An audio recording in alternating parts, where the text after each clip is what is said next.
En esta segunda parte del tema geomorfología fluvial, veremos las principales morfologías asociadas a los procesos fluviales, tanto de erosión como de sedimentación. Los canales pueden incidir directamente en el lecho rocoso, en cuyo caso no presentan depósitos aluviales o estos aparecen de forma discontinua, lo que ocurre en tramos en los que la capacidad de transporte es superior al aporte de sedimentos. Estos canales suelen ser estrechos y carecen de una llanura aluvial, por ejemplo cañones y desfiladeros. Los canales del lecho rocoso pueden ser rectos o mostrar una trayectoria sinuosa formando meandros. Los principales procesos de erosión en estos canales son el arranque de bloques de roca, la abrasión por partículas transportadas y la disolución en rocas solubles. Por otro lado, los canales aluviales aparecen incidiendo sobre los aluviones, es decir, los propios sedimentos depositados por el sistema fluvial. Estos canales son mucho más dinámicos que los que aparecen sobre el lecho rocoso. Es por esto que suelen estar encajados en depósitos horizontales que corresponden a las llanuras de inundación. En las zonas del curso alto predomina la erosión del lecho rocoso. Se origina una erosión vertical con el encajonamiento de los cauces formando valles en V y originando cañones, barrancos, desfiladeros, etc. La erosión también tiende a ser remontante en estas zonas, pudiendo llegar a generar capturas. Esto ocurre cuando un cauce supera su divisoria de aguas capturando el caudal de otro curso fluvial, lo que se suele manifestar por la formación de codos de captura y el abandono de las aguas en el valle del río capturado.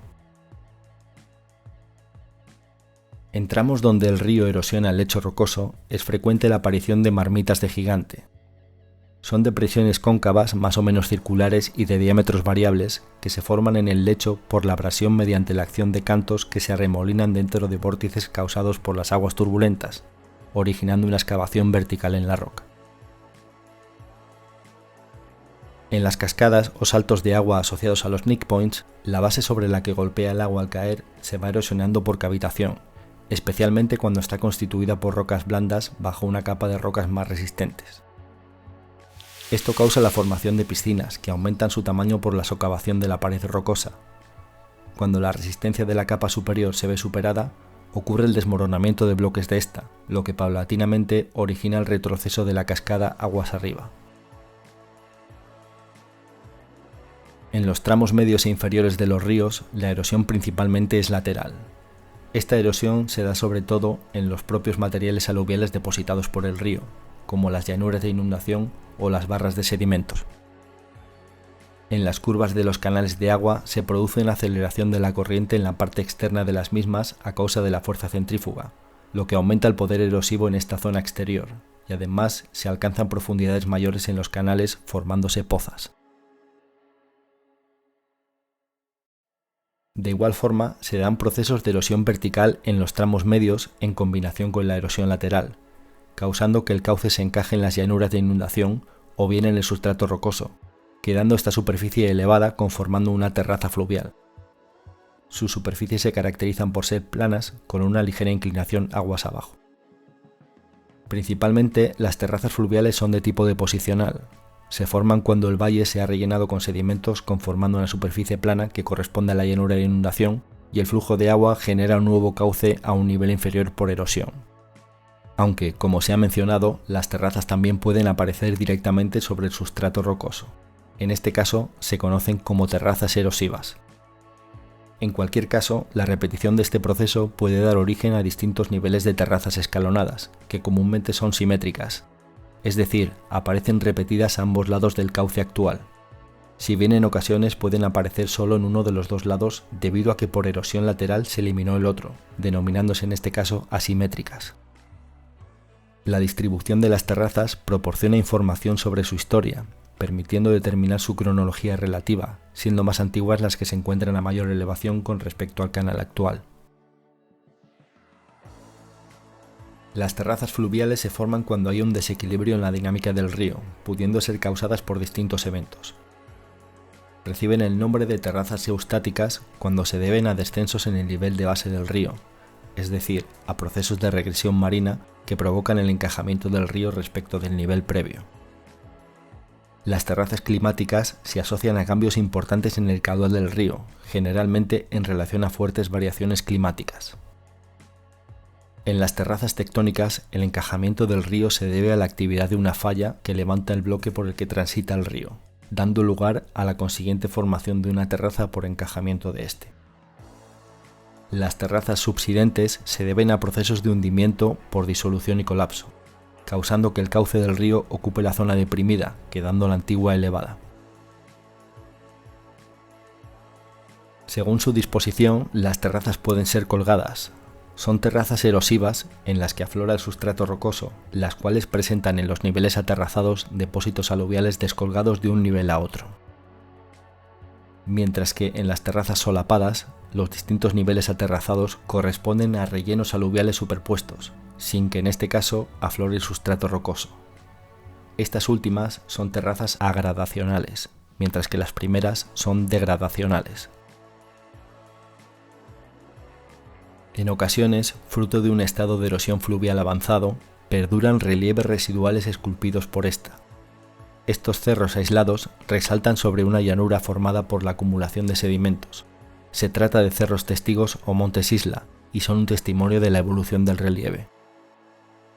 Existen diversos términos que podrían encajar en esta definición, si bien pueden diferenciar los pequeños matices, como los Inselberg, los buttes y mesas, caracterizados por una cima plana y escarpes abruptos, o los tepuis, particulares de los escudos amazónicos. A causa del rejuvenecimiento del perfil de un río, principalmente debido a una bajada de su nivel de base, las redes fluviales existentes tienden a encajarse verticalmente erosionando el sustrato, pudiendo formar cañones y en un estado avanzado dar lugar a estructuras como los tepuis, buttes u otros cerros testigo. Los materiales sedimentados por corrientes fluviales, ya sean con caudal continuo o intermitente, se denominan depósitos aluviales, a diferencia de los depósitos gravitacionales que se clasifican como coluviales, los cuales pueden estar favorecidos por la mencionada arrollada difusa. En las zonas del curso alto predominan los fenómenos de erosión del cauce, sin embargo, también puede darse el depósito de materiales en el canal, con tendencia a ser de tamaño grueso. Asimismo, son frecuentes los abanicos aluviales a causa de una disminución brusca de la velocidad al perderse la pendiente o el confinamiento del cauce fluvial, característico de los cursos de agua intermitentes o formados en épocas de grandes avenidas a causa de lluvias torrenciales, y que se depositan en piedemontes y en uniones de canales tributarios. Los abanicos aluviales se denominan así debido a su geometría en planta, en forma de abanico, mientras que su perfil transversal es convexo y con pendientes relativamente altas desde su ápice. La gradación de los mismos se da por diversos eventos que aportan láminas de sedimentos conformados por clastos angulosos y mal clasificados. El abanico es atravesado por canales que permiten su progradación. En el curso medio de los ríos, los procesos de sedimentación son más frecuentes y tienen sus diferencias dependiendo si el tipo de canal es meandriforme o braided. En los ríos meandriformes, los depósitos aluviales se dan tanto en el cauce como en la llanura de inundación. Los sedimentos de fondo de canal exhiben tamaños gruesos con rellenos de arena y arcillas. Son depósitos discontinuos, de poco espesor, que se acumulan con morfologías lenticulares. Las barras y cordones de meandro son las principales formas de sedimentación de los canales meandriformes. Se generan por la migración lateral de los canales. En los grandes ríos se forman cordones de meandro que se alternan con ciénagas, que son formas deprimidas alargadas rellenas por depósitos finos estratificados. En la llanura de inundación, la sedimentación ocurre cada vez que una crecida importante hace que el río desborde su cauce. Debido al desbordamiento, la corriente pierde energía bruscamente y se deposita la carga transportada. La repetición de estos eventos determina la potencia alcanzada por los depósitos de llanura de inundación. En el proceso de inundación, los sedimentos de mayor tamaño tienden a acumularse en el borde del canal, formando bandas elevadas que se denominan diques naturales o levés. Por superposición de eventos, estos pueden alcanzar varios metros de potencia. En ocasiones estos diques pueden ceder en zonas puntuales, siendo atravesados por un canal de agua que deposita su carga sobre la llanura de inundación, en forma de abanicos de dimensiones variables. Estas morfologías se conocen como lóbulos de derrame. Resultado de los procesos de estrangulamiento y acortamiento a causa de la erosión en los cursos meandriformes, algunas de las curvas del cauce del río pueden quedar desocupadas constituyendo meandros abandonados. Estos antiguos canales permanecen como lagos o charcas durante mucho tiempo, colmatándose progresivamente con detritos u otros sedimentos orgánicos durante las inundaciones. A estas formas deposicionales se las denomina oxbows. Por su parte, en los ríos braided, como hemos visto, el cauce es de gran anchura y el flujo se ramifica en diversos canales en torno a un gran número de barras de aluviones, cuya formación comienza por el depósito de materiales gruesos que constituyen su núcleo, y cuando decrece la velocidad de la corriente se depositan materiales más finos recubriendo dicho núcleo. Debido a la anchura natural del cauce, durante las épocas de crecida, los ríos braided no se caracterizan por fenómenos de desbordamiento. En estos casos, las barras quedan sumergidas, lo que favorece la modificación de estas y de los canales que las transitan cuando retorna a un estado normal. En los ríos anastomosados, las planicies entre los canales son más estables, perdurando en el tiempo, y su acreción se da por deposición durante periodos de inundación. Por último, en las zonas del curso bajo de un río hay un dominio de las formas de sedimentación. En la desembocadura de los mismos se generan estuarios y deltas. Los estuarios son desembocaduras anchas en las cuales penetra el agua del mar, por lo que hay un aporte de sedimentos fluviales y marinos.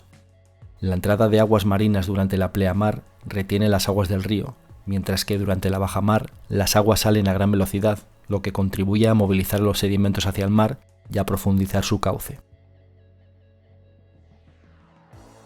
Cuando la corriente de un río llega a la desembocadura y fluye dentro de otra masa de agua, pierde su velocidad y capacidad de transporte bruscamente, depositando su carga y originando los deltas aguas adentro.